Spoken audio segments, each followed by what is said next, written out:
अगर भगवान सब कुछ कर सकते तो फिर कुछ लोगों को जन्म से ही अभाव क्यों मिलते हैं? क्यों कोई गरीब पैदा होता है और कोई सोने के झूले में? क्या ये ईश्वर का अन्याय है या कोई गहरा ब्रह्म रहस्य? आज हम इस यूनिवर्स के सबसे सूक्ष्म नियम को छूने की कोशिश कर रहे हैं। मैं आपको एक घटना सुनाता हूँ जिसमें इस रहस्य का उत्तर छुपा है। एक बार शंकर जी और पार्वती जी भ्रमण पर निकले। रास्ते में उन्होंने देखा कि एक तालाब में कई बच्चे तैर रहे थे, लेकिन एक बच्चा उदास मुद्रा में बैठा था। पार्वती जी ने शंकर जी से पूछा, ये बच्चा उदास क्यों है? शंकर जी ने कहा, बच्चे को ध्यान से देखो। पार्वती जी ने देखा, बच्चे के दोनों हाथ नहीं थे, जिस कारण वो तैर नहीं पा रहा था। पार्वती जी ने शंकर जी से कहा कि आप शक्ति से इस बच्चे को हाथ दे दो ताकि वो भी तैर सके। शंकर जी ने कहा, हम किसी के कर्म में हस्तक्षेप नहीं कर सकते हैं, क्योंकि हर आत्मा अपने कर्मों के फल द्वारा ही अपना अदा करती है। पार्वती जी ने बार बार विनती की। आखिरकार शंकर जी ने उसे हाथ दे दिए। वह बच्चा भी पानी में तैरने लगा। एक सप्ताह बाद शंकर जी, पार्वती जी फिर वहां से गुजरे।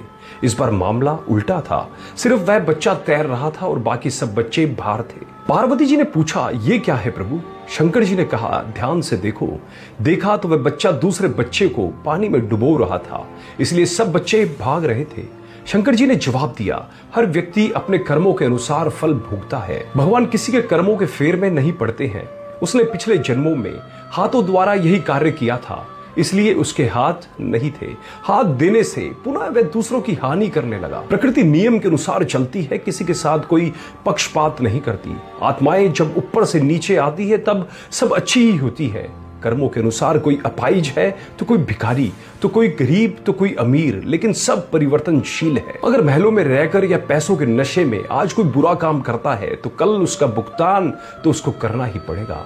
कर्मों के बीज से ही भाग्य की फसल उगती है और वही व्यक्ति सच में अमीर होता है जिसकी नीयत निर्मल होती है। इसलिए दोस्तों, यह मत सोचो कि ईश्वर ने तुम्हें क्या दिया, पहले यह सोचो कि तुमने संसार को क्या दिया है, क्योंकि जब नीयत साफ होती है तो किस्मत खुद मथुरा काशी बन जाती है। दोस्तों, इस कहानी में 4 गहरे संदेश छुपे हैं। पहला, प्रकृति न्याय करती है, दया नहीं, इसलिए जब तक मनुष्य अपने कर्मों से सीख नहीं लेता बदलाव नहीं आता। दूसरा, ईश्वर सब कर सकते हैं लेकिन कर्म के नियमों से ऊपर नहीं जाते, क्योंकि वही नियम पूरे ब्रह्मांड को संतुलित रखते हैं। तीसरा, दयालु होना अच्छा है लेकिन अंधी करुणा कभी कभी विनाश का कारण बनती है।